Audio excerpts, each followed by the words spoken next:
13वीं हम लोग करते आए, 13वीं हमारे ऊपर ठोंकी गई। हमारे ऊपर 13वीं का जो भार था, चाहे गरीब हो चाहे अमीर हो, लेकिन हमें 13वीं करनी पड़ती थी। अगर हम आप सबसे ये पूछ लें कि 13वीं है क्या और 13वीं किस आधार पर की गई, अगर हम किसी भी तार्किक शक्ति के आधार पर देखें तो 13वीं किसी भी आधार पर खरी नहीं उतरती है। चाहे हम धार्मिक आधार पर देख लें, चाहे हम वैज्ञानिक आधार पर देख लें, चाहे आर्थिक आधार पर देख लें। अगर धार्मिक आधार पर हम 13वीं के बारे में देखते हैं तो आपसे मैं एक निवेदन करता हूं, हिंदू धर्म के 4 वेद 6, 7, 18 पुराण, गीता, उपनिषद, भागवत, रामायण सारे ग्रंथों को पढ़ डालिए। किसी भी ग्रंथ में यह नहीं लिखा है कि किसी के मरने के बाद 13वीं करनी चाहिए। अगर रामायण को पढ़ोगे तो तुलसीदास जैसे साधु ने दशरथ के मरने के बाद यह तो लिख दिया कि भरत ने इस तरह से 10 दिन तक शोक मनाया, लेकिन ये नहीं लिखा कि भरत ने इतनी लंबी चौड़ी 13 करी जा में फलाने फलाने राजा शामिल होने आए। लिखा कहीं 10 दिन शोक मनाने की बात की है। गरुड़ पुराण में थोड़ी सी बात आई है कि जब किसी की मृत्यु हो जाए तो किसी विद्वान को बुला करके ये शोक सभा करानी चाहिए, यथा योग्य उसे दान देना चाहिए, ये शब्द लिखा है। अब आपसे मैं पूछ रहा हूं, गरुड़ पुराण आज से हजारों वर्ष पहले लिखा होगा। आने जाने का कोई साधन नहीं था, लोग पैदल आते थे, बैलगाड़ी से आते थे, घोड़े से आते थे। क्या वो जमाना उस समय का होता तो मैं आपके बीच में इटावा से आ गया, बाबूजी बीरेंद्र सिंह जी दिल्ली से आ गए, क्या हम लोग आ सकते थे? नहीं आ सकते थे ना। अब आप बताइए, घर में जो रिश्तेदार आता है उसको भोजन कराया जाता है, उसको भूखा नहीं सुलाया जाता है। अगर ये कार्यक्रम उस जमाने में हुआ होता तो लोग 2 दिन पहले आते, 2 दिन बाद जाते। क्या वो 2 दिन जब पहले आते और 2 दिन बाद जाते, जब वो रुकते तो क्या भोजन नहीं उन्हें कराया जाता? लिखा है कि 2 भांति भोजन की रीति, कह हो विपता कह हो प्रीति। भोजन 2 स्थितियों में करना चाहिए, या तो खिलाने वाले के मन में अपार श्रद्धा प्रेम होना चाहिए, और या फिर भूख की वजह से हमारी दम निकली जा रही हो, तो 2 स्थितियों में करना चाहिए। सही बताना भाइयों, क्या मृत्यु भोज में ऐसी कोई स्थिति होती है? नहीं होती है ना। इसलिए हमें मृत्यु भोज का भोज नहीं खाना चाहिए। अब आप लोग कहते हैं लोग तो जबरदस्ती भोज करा देते हैं, भोज तो जबरदस्ती करा देंगे। आप कभी मेरी तरफ आना तो मेरे यहाँ तो छोटा बड़ा व्यक्ति किसी की भी कोई 13वीं नहीं करता है। क्यों नहीं करता है? 13वीं आप बंद तब कर पाओगे जब पहले 13वीं खाना बंद कर दोगे। आज से संकल्प लेके जाइए कि हम आज के बाद कहीं 13वीं खाने नहीं जाएंगे, और जब आप 13वीं खाने नहीं जाओगे तो आपसे कभी कोई 13वीं का निमंत्रण भी देने नहीं आएगा। मेरी मां का निधन हुआ 10 साल पहले, क्या मैं 13वीं करने लायक नहीं था भाइयों?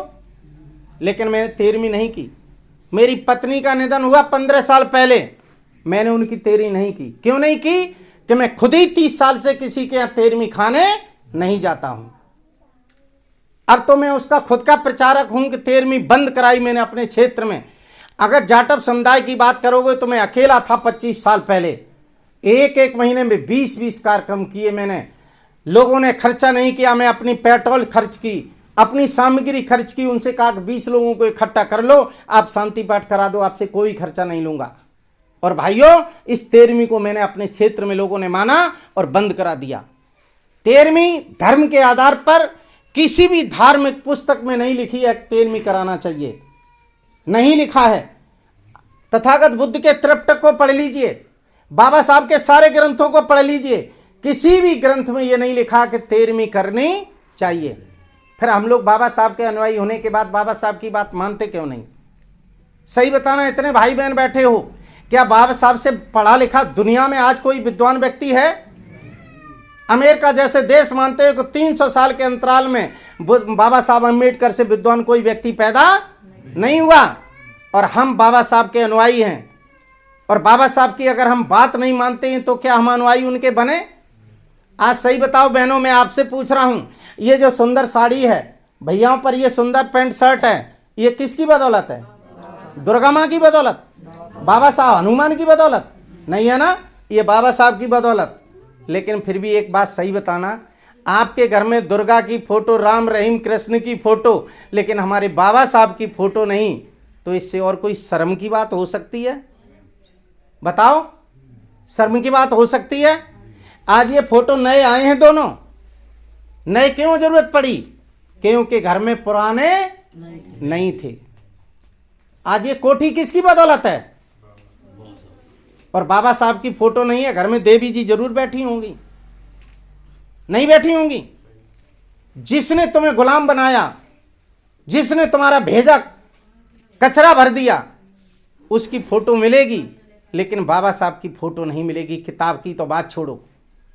इसलिए आपके घर में पुस्तक भी होना चाहिए, आपके घर में बाबा साहब की फोटो भी होना चाहिए। मैं आपसे एक बात करना चाहता हूं, एक बात मैं बताना चाह रहा हूं आपको। मैं ये जो किताब है मेरे पास, देखिए इतनी सारी किताबें हैं। मैं हर कार्यक्रम में ये 50-60 किताबें ले जाता हूं। अभी हमने ये 10,000 किताबें छपवाई हैं, 10,000। हर कार्यक्रम में ये 50-60 किताबें ले जाता हूं। आप जो इस भाई जोगेंद्र जी की फोटो लगी है, कुछ लोग इस पर दान करते हैं। जब हम जाते हैं तो लोग कुछ दान दे भी देते हैं, अब तो समझदार हैं। उनका सबका मैं ये पुस्तकें क्यों छपवाता हूँ? हमारे घर में बाबा साहब के, बुद्ध के नाम पर, धम्म के नाम पर कोई भी पुस्तक नहीं मिलती है। ये बाबा साहब का जीवन चरित्र है। अगर आप इसे थोड़ा बहुत भी पढ़ लोगे तो निश्चित तरीके से आपका जीवन बदल जाएगा। आपको पता चल जाएगा कि बाबा साहब क्या चीज़ थे।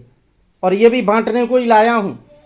इस पर हमारे फ़ोन की ज़रूरत अगर आपको पड़ती है तो पीछे ये हमारी बुद्ध भीम गाथा टीम है, ये बीच में हमारा फोटो लगा है ये, और मेरा नाम भी लिखा है। देखिए ये सर्वेश कुमार शिरोमणि, निदेशक बुद्ध भीम गाथा कमेटी, और मेरे 2 फ़ोन नंबर लिखे हुए हैं। जिसके घर में किताब होगी मेरा फ़ोन नंबर भी मिल जाएगा।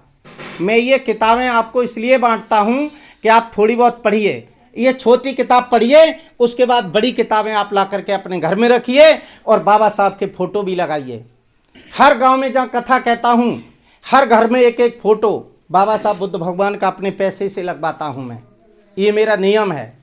मैं बुद्ध कथा से कमाई नहीं करता, उसमें 1,000-2,000 रुपये खर्च भी होते हैं। इसलिए मेरी आपसे गुजारिश है, निवेदन है कि बाबा साहब से बड़ा हमारे लिए कोई देवता या भगवान नहीं हो सकता, लेकिन हम लोग उनकी फ़ोटो भी नहीं रखते। ये बड़े ही शर्म की बात है। इससे और कोई शर्म की बात हो नहीं सकती। मैं आपको एक बात और पूछ लूँ, आज हमारा समाज पूजा पाठ के नाम पर भागम भाग में पड़ा है। तरने के नाम पर ये सोचता है कि मरने के बाद हमारा उद्धार हो जाए, मरने के बाद हमारा तारण तरण हो जाए। इसलिए कहीं मंदिर में भाग रहा है, कहीं तीर्थ में भाग रहा है, कहीं सत्संग में भाग रहा है, लेकिन वहाँ पर ठोकरों के अलावा कुछ भी नहीं मिलता है, धक्कों के अलावा कुछ भी नहीं मिलता है। मैं एक आपसे तर्क कर रहा हूँ, आप जिस मंदिर में जा रही हो, आप जिस तीर्थ में जा रहे हो, आप जिस सत्संग में जा रहे हो, और रास्ते में तुम्हारी गाड़ी का एक्सीडेंट होता है, तुम्हारी टांग टूट जाती है, वो मंदिर वाला, तीर्थ वाला भगवान सही बताओ क्या तुम्हारी मदद करने आएगा? क्यों नहीं आएगा? जब वो भगवान है, तुम उसकी पूजा के लिए जा रहे हो, फिर वो क्यों नहीं आएगा? क्यों नहीं आएगा? वो इसलिए नहीं आएगा कि वो खुद में कुछ भी नहीं है। उसको भगवान बनाने वाले केवल और केवल आप हैं। आप सत्संग में नहीं जाओगे, वो सत्संग वाला भगवान तुम्हें बेवकूफ नहीं बना पाएगा। मंदिर में, तीर्थ में, आपने सुना होगा कोरोना महामारी 1.5 साल चली। इन मंदिरों में जहाँ अरबों की संपत्ति पड़ी है, सब में ताले लग गए। एक भी देवी, एक भी भगवान मंदिर से निकल के बाहर नहीं आया। लोग हजारों किलोमीटर पैदल चले, लोग 10 दिन भूखों मरे। क्या कोई देवी या भगवान एक नाश्ता कराने आया? नहीं आया ना। अरे जिस मुसीबत में तुम्हारे साथ जो भगवान काम नहीं आया, वो उस खुशी में कब काम आ जाएगा? और जैसे ही कोरोना खत्म हुआ, मंदिर के द्वारे फिर खुल गए कि लीजिए चंदा चढ़ाना शुरू करिए। मैं आपको सच बता रहा हूं, सत्संग के नाम की बात करोगे तो मेरे पीछे, मुझे ये 25 साल हो गया आपके बीच में कार्य करते हुए, मेरे साथ तो कितने ही बच्चे ऐसे हैं जो मुझसे कहते हैं भैया तुम ऐसा करो, पेंसिल ले लो, पेंसिल, और कमरे में बंद शुरू हो जाओ रहना, बाकी सब हम कर लेंगे, सब प्रचार कर लेंगे हम, और तुम थोड़ी देर मंच पे आइयो, हम तुम्हारी जयकार करें, फूल बरसाएं, और बस तुम्हें भगवान घोषित कर लिए, हमारा धंधो शुरू हो जाइए। ईमानदारी कह रहा हूं।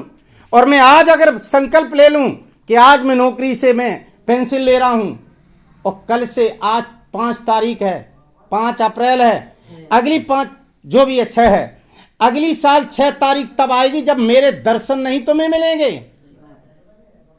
बहनों, दर्शन नहीं कर पाओगी भीड़ में मेरे, और इतना रुपया चढ़ेगा। क्यों? आज समाज ये बेवकूफों का समाज है, बिल्कुल भेड़ चाल है, भेड़ चाल। 1000 भेड़ों की लाइन लगाओ, अगली भेड़ कुआं में गिरे, पिछली बारी ऑटोमेटिक उसी का पीछा करती चली जाएगी, वो गिर पड़ेगी जाके। आप तो मरी देवियों की पूजा करते हो, मैं जिंदा देवी का भगत रहा हूं, मैं जिंदा देवी का पंडा रहा हूं। अब आप सोचते होंगे जिंदा देवी कौन सी होती है। एक आपके पड़ोस में मैं एमए कर रहा था सन 90 में, आपके पचोकरा के पास एक इमलिया गांव है, जानते होगे ना। वहां एक लड़की बैठी थी संतोषी, वो जानते हो कौन थी? वो मेरे चाचा की लड़की थी, वो मेरे चाचा की लड़की थी। मैं उस समय सुकाबाद एमए कर रहा था।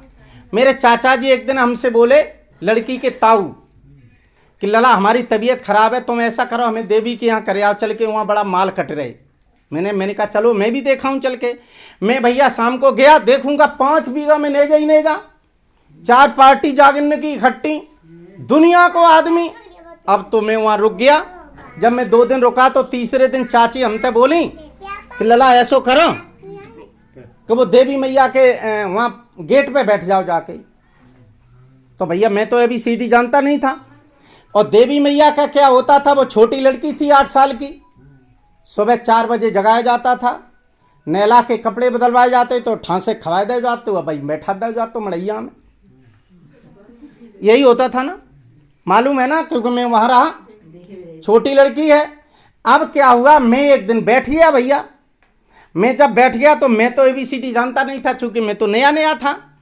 अब हम गेट पे बैठे, और लड़की क्या करती थी, वो 11-12 बजे, भाई जो आदमी 4-5 बजे खा लेगा, भाई तो नींद आई है 11 बजे, वो लड़की सो जाया करती थी। वो चाची हमारी जगाया नहीं करती थी। उस दिन बैठ गए भैया हम, और जब हम बैठ गए तो 11 बजे भैया माला चढ़ती, और नरियल चढ़त, तो रेबड़ी तो पहनते खुंदती, ऐसी कुत्ता नहीं चाटते भाई, तो ये बुरी दशा थी वहाँ।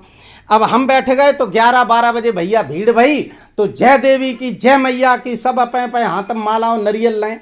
अब हम तक पंडा जी दर्शन कराओ, पंडा जी ने ऐसे ही जैसे पर्दा उठाओ, देवी मैया सोए रही परी। अब पंडा कैसे जगाए दे, देवी भस्म कर दी है ब्याल 2 मिनट में, नहीं कर दी है, नहीं कर दी है, बताओ भाई, देवी है भस्म तो कर ही दिया। अब भैया पंडा जी नहीं दगाओ। अब फिर जय देवी की 10-15 मिनट गुजर गए। मैं चालाक बोल रहा, बचपन से होशियार रहा हूँ। अब भैया 10-15 मिनट गुजर गए, फिर हमने देखी, अब नहीं देवी अब वहीं जगी। हमने कही जे बहन बेटियां जो चुटिया कर ले आई, ये खोल लो सब, ताकि बाद देवी तो 2-4 मिनट तो कट ही गए, चुटिया खुलवाए डारी सबकी, झुंड करवाए दे सबन के। अब फिर देवी नहीं जगी, तो हमने भैया कर रही है देवी को, नहीं कैसे टक टकाओ। हमने को उठ जा बिटिया, बहुत भीड़ है। तो हमसे बोली मम्मी जगाना थी, तू क्या को जगा। अब तो बड़ा झंझट, अब देवी क्या करें हम। फिर भैया 10-15 मिनट, ये नहीं ईमानदारी कह रहा हूँ, 40-45 मिनट गुजर गए और वो लड़की नहीं जगी।